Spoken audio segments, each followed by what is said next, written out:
So yeah, I couldn't let the occasion pass of a new single being released by Killing Joke without saying something about it. Full spectrum dominance.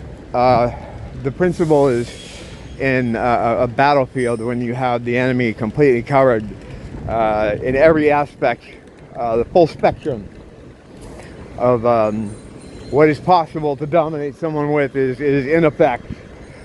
You have the whole thing locked down, and I think that's a great title and a great idea for what is actually happening here with society today. Killing Joke always comes with the best lyrics. They got the best lyrics as far as talking about the systems of control that we're under. They are political in a non-political way. They're not taking a side. They never did.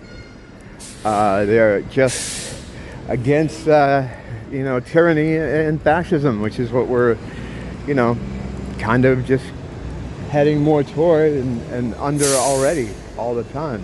What the problem is people have different definitions of what that stuff means, and some of those people are retarded, so you have to deal with that.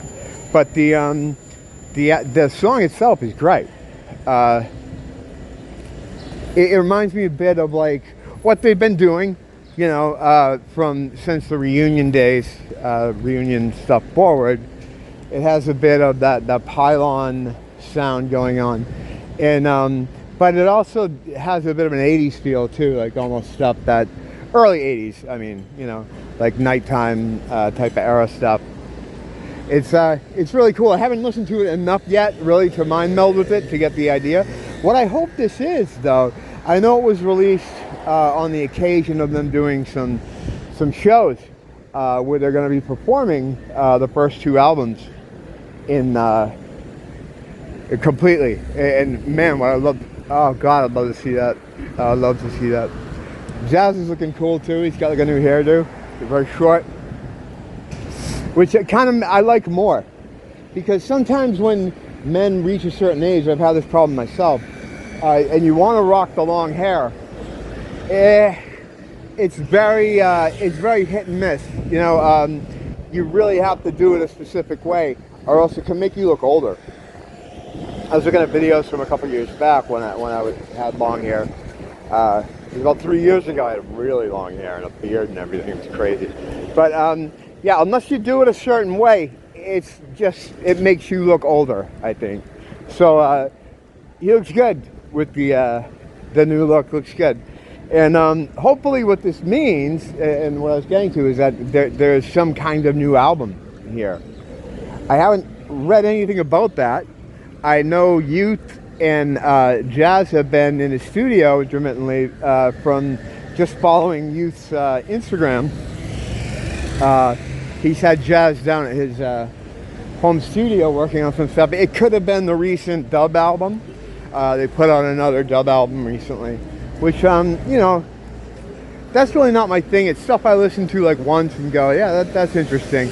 And then don't play too often. It's good background music though, for like if you're cleaning the house or something, I guess, but I don't really get that engaged with it. I know that's Youth's thing. He's one of the first guys to kind of do that, along with John Lydon. Youth was in a band with John Lydon's family. That's kind of how he got his start in music. What's the name of the band there? I forget the name. I'll put the name up there.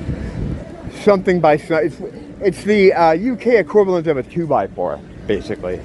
And they had 2 singles. They were signed to Island Records on the same day that U2 was signed, actually. And their name is similar. I wish I could think of it. I'd love to share it with you. It'll be on the screen, whatever. But at that time, Youth was always being misidentified as Sid Vicious. People would mob him, thinking that was indeed who he was, and also being friends with the Lydons and being in a group with John's brother and his father, and John produced their singles too. It's kind of cool. It's not, I mean, I've heard them. It's, it's all right. It's weird. I don't even know what you'd call it. There is some kind of dub in there.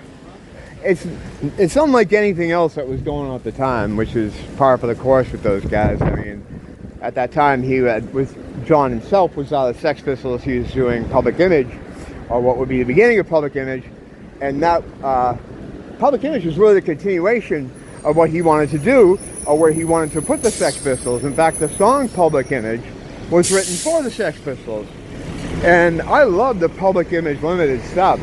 It was a complete rejection of any kind of traditional rock and roll, which the original Sex Pistols album was steeped in. I think John was getting more of the creative control, being away from Malcolm McLaurin and his government shadowy agency ties, and he was kind of doing his own thing. And had the Sex Pistols, I think, I don't know, it's hard to say, because it's like, on the one hand, it's like, would they have been able to flourish with this new music that ended up being released as Public Image, or would the name have kept them from really getting any further? At the time, it was looked at as him changing his name to John Lydon as this proclamation of independence, but actually, he was forced to do that because Malcolm retained the rights to the name Johnny Rotten. Otherwise, he would have kept it, I would think. Yeah, why not? It's a cool name. Another great Irishman that I always kind of forget about. I don't know how he started punk rock, basically. Yeah, The Damned, and yes, Brian Robertson. Yes, Brian James. His real name is Brian Robertson, but he didn't want to be confused with the other guitar playing Brian Robertson from Thin Lizzy, so he went with Brian James. But he was, he might have been the main musical architect. Brian James of The Damned. But certainly as far as attitude, it was John Lydon.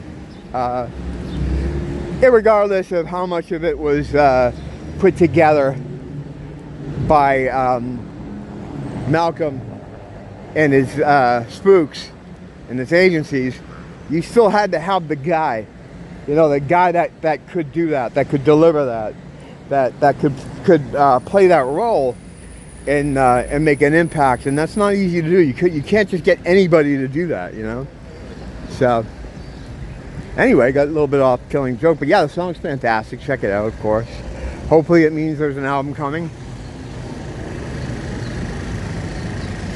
It would be, they're due for one. It's been a while since we had one.